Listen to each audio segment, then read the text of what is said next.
আসসালামু আলাইকুম রহমতুল্লাহ। সম্মানিত দর্শক বৃন্দ, এই মাত্র একটি নিউজ দেখলাম যে বাংলাদেশের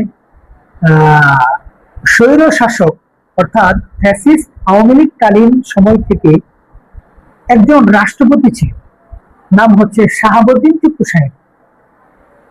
তাকে ফ্যাসিস্টের দোসর হিসাবেই চেনা হয় এবং সবাই জানেন। সেই রাষ্ট্রপতি সাহেব আজকে দেখলাম তিনি পদত্যাগ করেছেন। সেই সাথে দেখলাম যে বাংলাদেশের বর্তমান সংসদের যিনি মাননীয় স্পিকার হাফিজউদ্দিন সাহেব, তাকে রাষ্ট্রপতি করা হলো।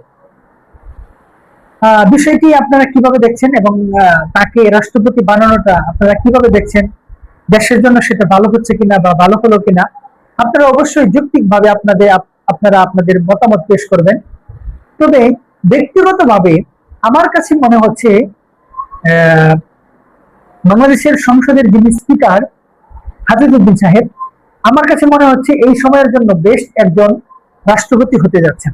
অর্থাৎ তিনার সংসদের বিভিন্ন কার্যক্রম একেবারে হাতে গোনা দু একটি মিসিং ছাড়া আমার কাছে খুবই ভালো একজন মানুষ মনে হয়েছে এবং যথেষ্ট কেয়ারফুল এবং দেশের জন্য একজন ভালো রাষ্ট্রপতি হবে বলে আমার মনে হচ্ছে। ব্যতিক্রমও হতে পারে, আপনারা আপনাদের মত পেশ করতে পারেন, তবে আমার কাছে যেটা মনে হচ্ছে সেটা আমি আপনাদের কাছে একটু পেশ করলাম।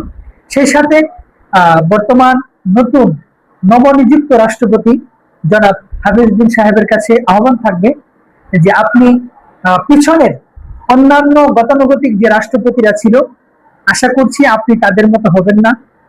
আপনি দেশ জাতির কল্যাণে বেতাবেদ বলে দল মত নির্বিশেষে আপনি বাংলাদেশের জন্য কাজ করবেন এবং বাংলাদেশকে, যেহেতু রাষ্ট্রপতি বাংলাদেশের একজন মুখ্য ব্যক্তি এবং একটা গুরুত্বপূর্ণ নাম, গুরুত্বপূর্ণ জায়গা, সে কারণে আপনার কাছে এই জাতির প্রত্যাশা থাকবে, আমাদের প্রত্যাশা থাকবে আপনি বাংলাদেশকে অনেক দূর এগিয়ে নিয়ে যাবেন এবং দল মত নির্বিশেষে আপনি বাংলাদেশের জন্য কাজ করবেন, বাংলাদেশকে একটি সুন্দর জায়গায় নিয়ে যাবেন, সেই প্রত্যাশা রাখছি। ধন্যবাদ সবাইকে। আসসালামু আলাইকুম ওয়া রাহমাতুল্লাহি ওয়া বারাকাতুহু।